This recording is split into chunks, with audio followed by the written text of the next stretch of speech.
نحمده ونصلي على رسوله الكريم اما بعد فاعوذ بالله من الشيطان الرجيم بسم الله الرحمن الرحيم رب اشرح لي صدري ويسر لي امري واحلل عقدة من لساني يفقهوا قولي۔ قرآن پاک میں ایک عورت کے لیے ایک لفظ ہے لباس، ایک ہے ثیاب، ایک ہے جلباب۔ یہ تو ہے لفظوں کا استعمال، لباس، ثیاب، جلباب، یہ 3 لفظ قرآن نے استعمال کیے۔ لباس کہتے ہیں اس کپڑے کو جو جسم ڈھانکتا ہے، لباس، ڈریس جس کو آپ کہتے ہیں، جیسے شرٹ ہے، پاجامہ ہے، جو جسم کے ساتھ لگا ہوتا ہے۔ ثیاب اور جلباب وہ کپڑا ہے جو لباس سے اوپر ہوگا۔ پھر لباس کے مختلف حصے بھی استعمال ہوئے، مثلاً خمار، پھر سرابیل ایک اور جگہ پر استعمال ہوتا ہے، سرابیل من قطران جہنمیوں کے لباس کے لیے استعمال ہوا ہے، شلوار کے معنی میں۔ اسی طرح قمیص، تو ایک ہے قمیص جو اوپر کا لباس ہے، پاجامہ یا شلوار جو ہے وہ اس کو مکمل کرتا ہے۔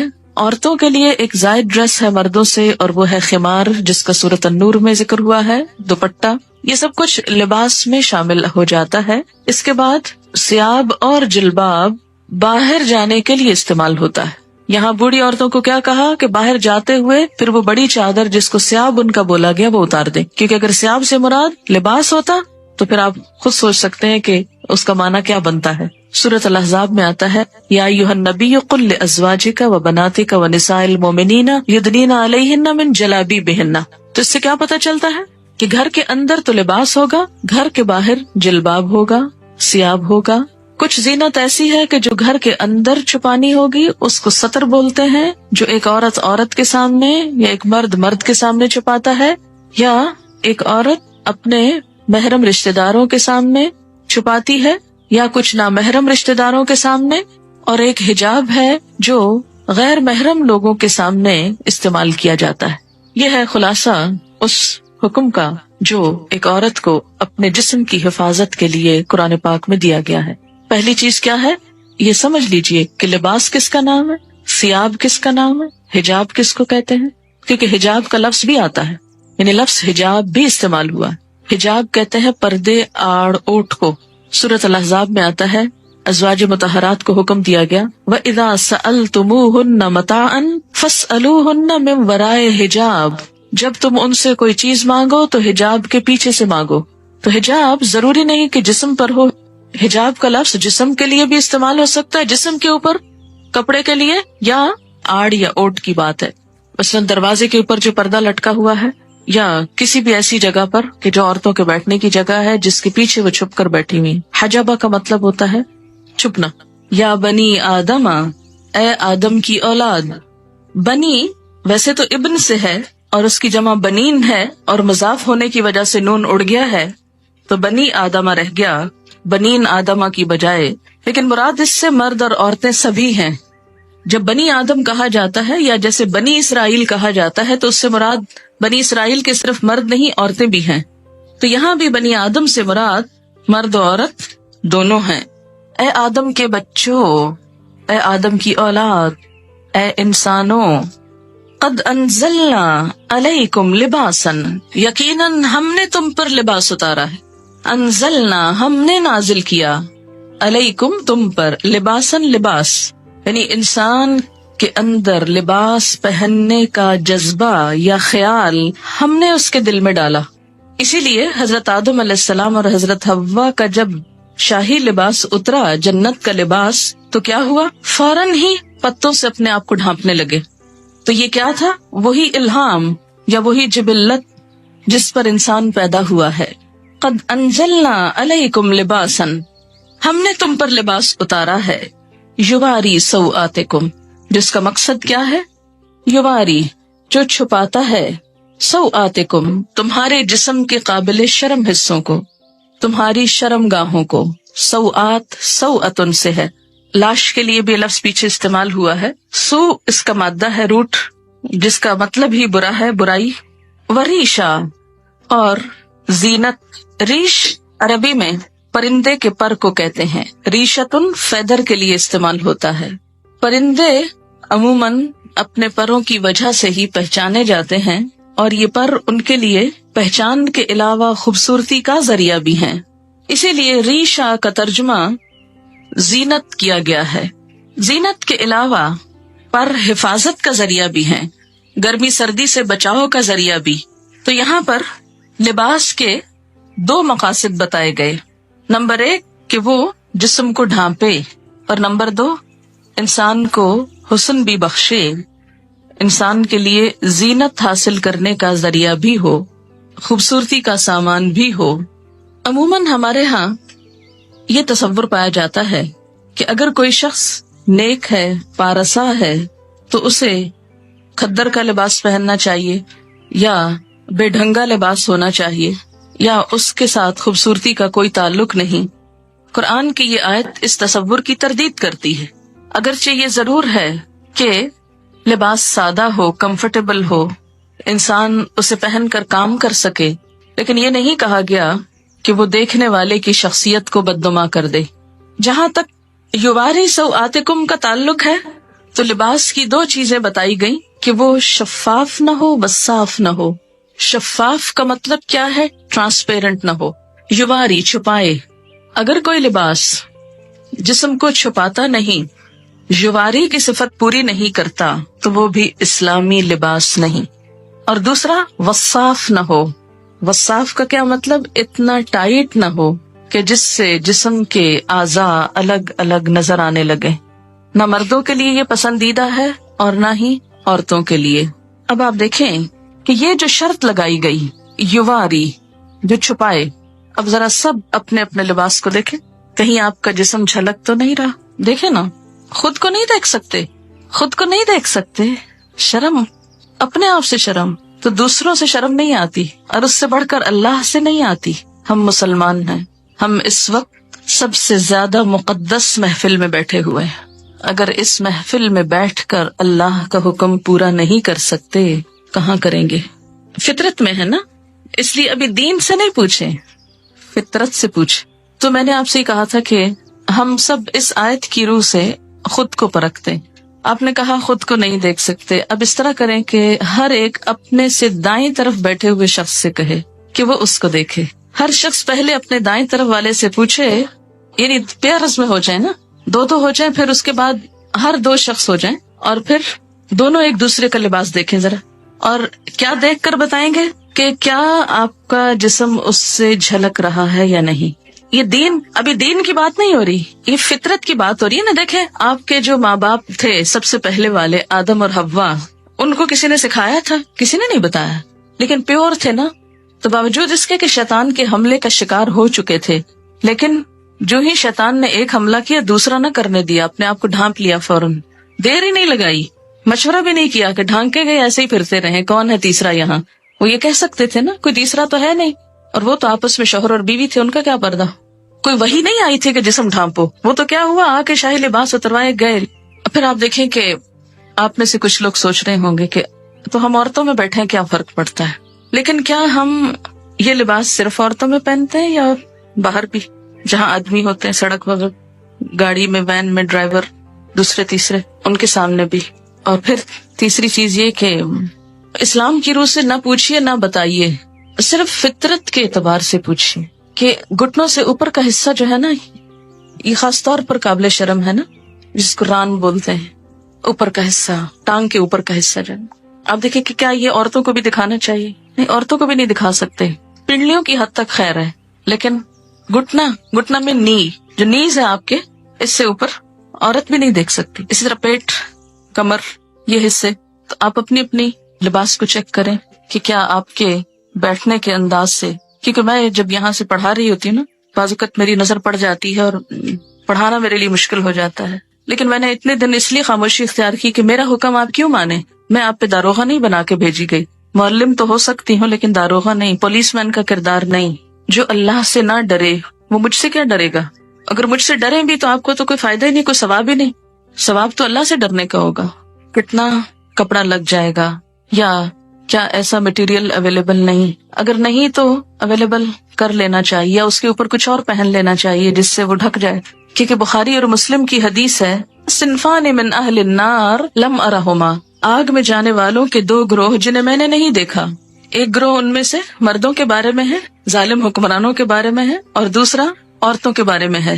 حدیث کے الفاظ ہیں، یہ میرے الفاظ نہیں کہ مت سوچیں کہ آپ یہ کیسی باتیں کر رہی ہیں اور ہم کو یہ ڈرا رہی ہیں اور یہ کہہ رہی ہوں. میں تو کوئی حیثیت نہیں رکھتی کہ آپ کو کچھ بھی کہوں.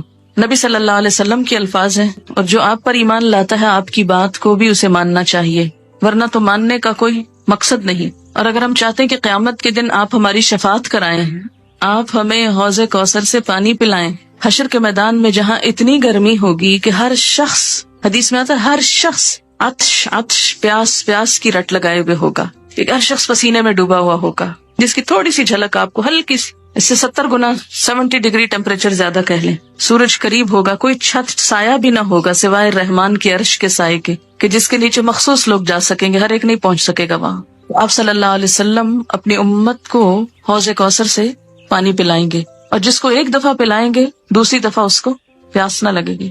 ہم اپنے اس لباس میں آپ کے سامنے جا سکتے ہیں. مثلا سوچئے کہ جیسے تصور میں لائیے کہ نیچے آپ صلی اللہ علیہ وسلم تشریف رکھتے ہیں اور آپ لفٹ سے اترے ہیں، سیڑھیوں سے اترے، اور آگے آپ کی ملاقات ہو جاتی ہے ان سے، فیس کر سکتے ہیں ان کو، تو وہاں ان سے حوض کوثر سے پانی لے کے کیسے پئیں گے اگر ایسے عمل ہوئے؟ آپ نے فرمایا نساء کاسیات عاریات، نساء عورتیں، کاسیات لباس پہنے ہوئے، کاسیہ کسوہ سے ہے، کاسیات عاریات، عاریہ عورت سے، عاریہ ننگی عریانی سے، ایسی عورتیں جو لباس پہن کر بھی ننگی ہوں گی، obviously یعنی جسم اس میں سے جھلک رہا ہوگا. نساء کاسیات عاریات رؤوسہن کاسمنۃ البخت، ان کے سر اونٹ کی کوہان کی طرح اونچے اٹھے ہوئے ہوں گے. ہیئر سٹائل کی طرف اشارہ ہے کہ ان کے سر اونچے اٹھے ہوئے ہوں گے. کس طرح؟ جیسے اونٹ کی کوہان اٹھی ہوئی ہوتی، کوہان اس کی ہم کو کہتے ہیں نا وہ ابھرا ہوا حصہ ہے.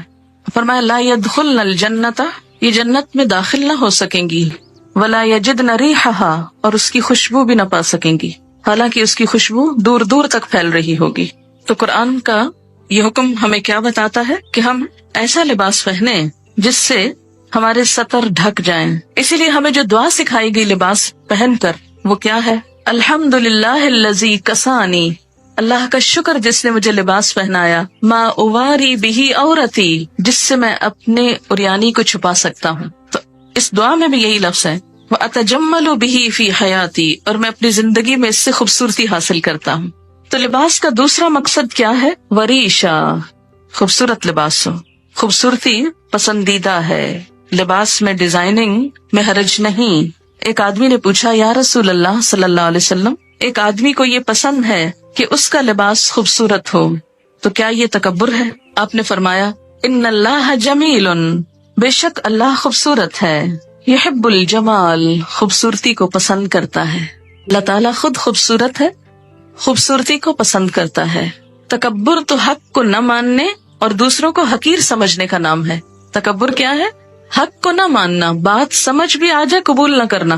جیسے آج یہ بات ہوئی، اب آپ میں سے کچھ لوگ اپنے عمل کو بدل لیں گے اور کچھ پرواہ بھی نہیں کریں گے، کوئی نہ کوئی تعویل ڈھونڈ لیں گے. کسی کا تو کچھ نقصان نہیں اس میں، ان کا اپنا ہی ہے. فرمایا تکبر تو حق کو نہ ماننا اور دوسروں کو حقیر سمجھنا ہے. البتہ شہرت کے لیے لباس پہننے پر وعید ہے. شہرت کا لباس، دکھاوے کا، دوسروں کو مروب کرنے کا. حدیث پاک میں ہے من لبس ثوب شہرت فی الدنیا البسہ اللہ ثوب مذلت یوم القیامہ، جو شخص دنیا میں شہرت کا لباس پہنے گا اللہ قیامت کے دن اسے ذلت کا لباس پہنائے گا. مشکات کی روایت ہے لباس قیمتی بھی ہو سکتا ہے لیکن اپنی حیثیت کے مطابق، اسراف نہ ہو. یہ نہیں کہ کھانے کو ہے نہیں اور ساری آمدنی لباس پر لگ رہی ہے، پوری کی پوری تنخواہ خواتین کی صرف لباس کی خریداری میں چلی جائے تو یہ اسراف ہوگا. مثلاً آپ صلی اللہ علیہ وسلم نے ایک مرتبہ ایک چادر پہنی جس کی قیمت 1000 روپے کے برابر تھی. اب 1000 روپے کی ویلیو بھی بدلتی رہتی ہے. اسی طرح امام ابو حنیفہ رحمۃ اللہ علیہ کی ایک چادر تھی جس کی قیمت 400 اشرفیاں تھی. 400 اشرفیاں، اشرفی کس کا سکہ ہوتی؟ سونے کا. تو اس سے آپ اندازہ لگائیں کہ کتنی مہنگی ہوگی. خاص خاص موقعوں پہ پہنتے تھے. اس کا یہ مطلب نہیں کہ ہم لاکھوں کا دلہن کا جوڑا بنا کے بیٹھ جائیں کہ امام ابو حنیفہ کی چادر ایسی تھی. وہ جوڑا اور اس میں بہت فرق ہے. مسند علم پر قیمتی لباس پہن کر بیٹھنا وہ اور چیز ہے، لیکن ایک دکھاوے کے لیے، ایک ریاکاری کے لیے، دوسروں پہ روب جمانے کے لیے اتنا پیسہ خرچ کرنا بالکل مختلف چیز ہے. امام مالک کے حالات زندگی میں آپ نے پڑھا ہوگا کہ وہ جب حدیث کے درس کے لیے آتے تھے تو روزانہ نیا جوڑا پہنتے تھے اور ایک دفعہ پہننے کے بعد اس کو صدقہ کر دیتے تھے. یعنی جو لباس ایک دفعہ پہنتے تھے وہ دوبارہ نہیں پہنتے تھے. نہایت خوبصورت، صاف ستھرا، عمدہ لباس ہوتا. جب ان سے پوچھا گیا کہ آپ ایسا کیوں کرتے ہیں تو وہ کہتے کہ نبی صلی اللہ علیہ وسلم کی حدیث یا آپ کی مجلس کے وقار کے لیے، کیونکہ ہر مجلس کا ایک وقار ہوتا ہے. اتنے بڑے انسان کے نام پر قائم کی ہوئی مجلس میں سب سے بہترین لباس پہنتا ہوں، اور جب مجلس ختم ہوتی لباس اتارتے اور صدقہ کر دیتے، اپنے شاگردوں کو دے دیتے. ان کے ہاں ایسا ہوتا تھا کہ مختلف لوگ مسلسل آتے، کچھ عرصہ رہتے، ان سے سیکھتے، پھر آگے چلے جاتے. تو یہ طالب علم بھی ہوتے تھے، مسافر بھی ہوتے تھے، اور ان کے پاس یہ لباس کہاں سے آتے تھے؟ ان کے مختلف شاگردوں کی طرف سے جو چلے جاتے، وہ پھر بعد میں ہدایہ بھیجتے اور وہ ان کو ان کی خوشی کی خاطر استعمال کرتے اور ساتھ ہی صدقہ کر دیتے. ہمارے ہاں تو تصور ہے نا کہ صدقہ صرف اس چیز کا ہو سکتا ہے جو گھسی پٹی، بیکار، فضول ہو جائے، جس کا اب آئندہ کوئی استعمال ہے ہی نہیں، اس کو صدقہ کر دو. لیکن کوئی چیز جو استعمال کے تھوڑے سے بھی قابل ہو اسے رکھے رکھو، چاہے استعمال کا موقع ملے یا نہ ملے. تو اصل چیز جس سے بچنا چاہیے وہ دو ہیں، ایک تو ریاکاری، اسراف، اور دوسرے بے حیائی کا لباس.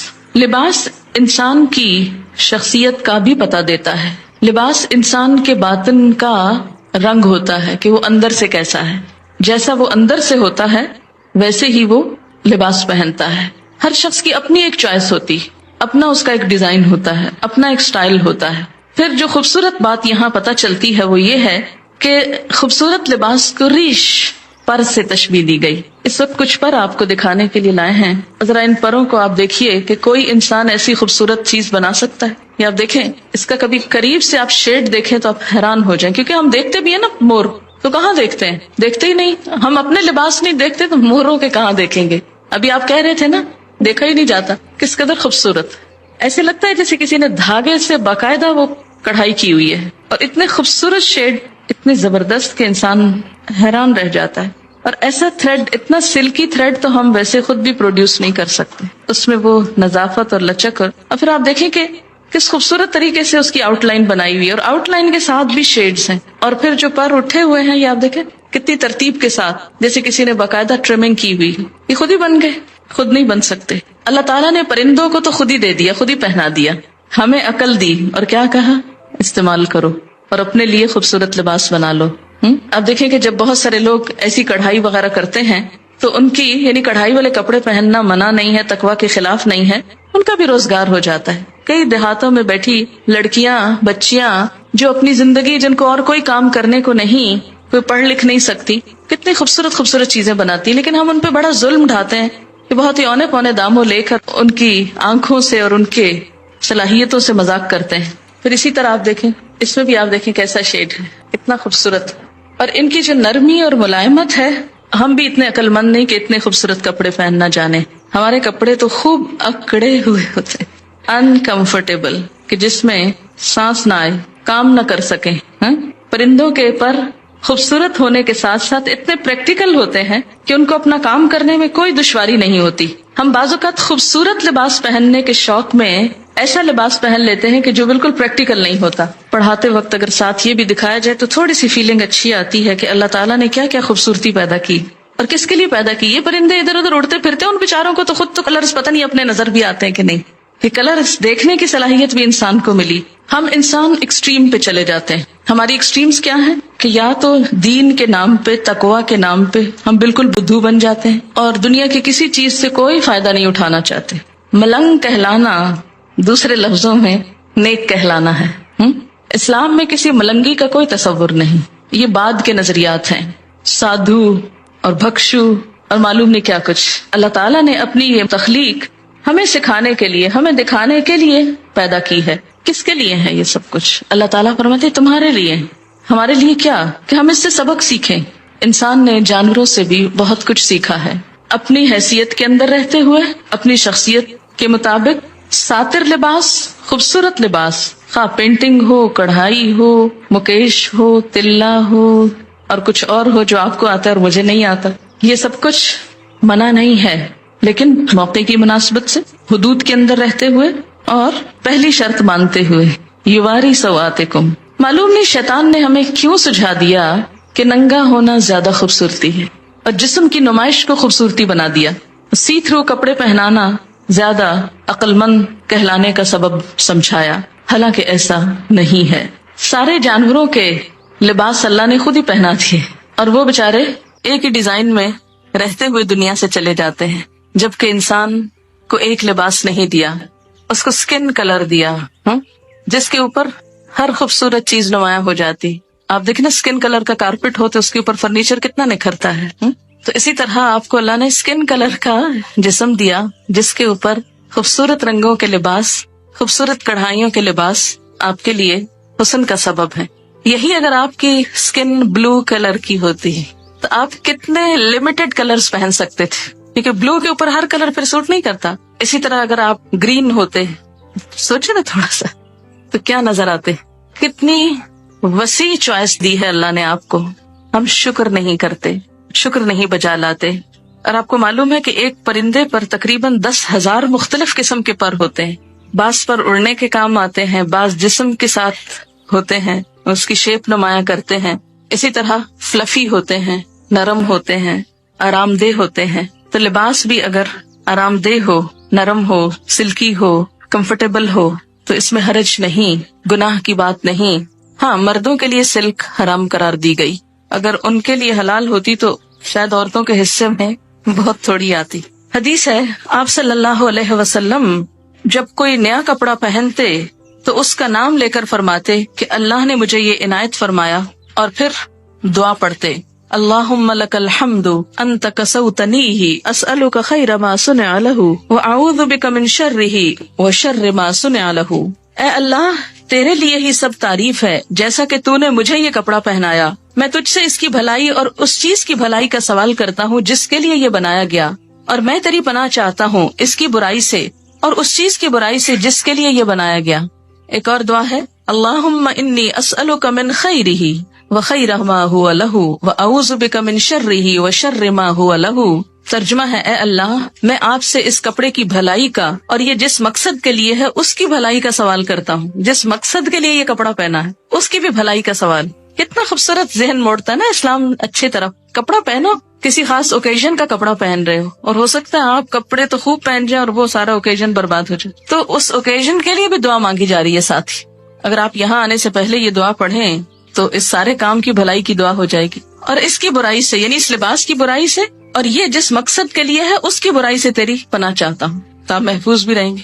حضرت عمر فرماتے ہیں نبی صلی اللہ علیہ وسلم نے فرمایا نئے کپڑے پہنتے ہوئے یہ دعائیں پڑھیں الحمدللہ الذی کسانی ما اواری بہ عورتی واتجمل بہ فی حیاتی. سب تعریف اللہ کے لیے ہے جس نے مجھے یہ کپڑا پہنایا جس سے میں اپنے شرم کی چیز چھپاتا ہوں اور اپنی زندگی میں اس کے ذریعے خوبصورتی حاصل کرتا ہوں. اور پھر پرانے کپڑے کو صدقہ کر دے تو زندگی میں اور مرنے کے بعد خدا کی حفاظت اور خدا کے چھپانے میں رہے گا، یعنی اس کا عیب ڈھک جائے گا. جب ننگا ہوتا ہے نا تو فرشتے ساتھ چھوڑ دیتے جو حفاظت کرتے ہیں.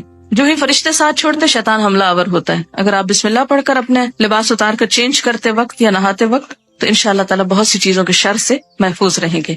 اس کے بعد فرمایا وَلِبَاسُ التَّقْوَى، اور تقویٰ کا لباس. ایک لباس انسان کے ظاہر کا ہے اور ایک لباس انسان کے باطن کا ہے. تقویٰ کہاں ہے؟ دل میں. التقویٰ ہاں ہونا، تقویٰ یہاں ہے، اندر ہے، دل میں ہے. تو دل کا لباس جس طرح ظاہر کو خوبصورت بنانا ضروری ہے اور اس کو چھپانا ضروری ہے، اسی طرح باطن کو بھی، اندر کو بھی خوبصورت بنانا ضروری ہے.